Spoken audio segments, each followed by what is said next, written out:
కందికాయల పచ్చి గింజలలో లేదా ఉడికించిన గింజలలో అనేక పోషకాలు ఉంటాయి. అవి మీకు తెలిస్తే అస్సలు వదలరు. వీటిల్లో protein, dietary fibre, thiamine, magnesium, phosphorus, potassium, copper, manganese, folate, vitamin C, vitamin K, calcium, iron, zinc పుష్కలంగా ఉన్నాయి. ఇవి మన శరీరానికి ఎంత మేలు చేస్తాయో మాటల్లో చెప్పలేం. లక్షలు ఖర్చు పెట్టినా ఇంతటి స్వచ్ఛమైన పోషకాలు మనం పొందలేం.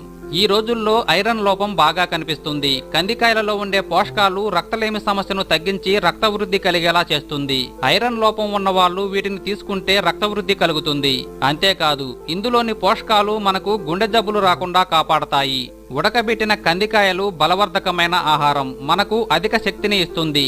ఒత్తిడి రాకుండా మానసికంగా స్ట్రాంగ్ గా చేస్తుంది. ఇందులోని పొటాషియం రక్తపోటును తగ్గిస్తుంది. కాబట్టి రక్తపోటు ఉన్న వాళ్లకు ఇది మంచి ఆహారం. ఉడికించిన కందికాయలు తినటం వల్ల అందులోని అమూల్య పోషకాల వల్ల ఎముకలు బలంగా ఆరోగ్యంగా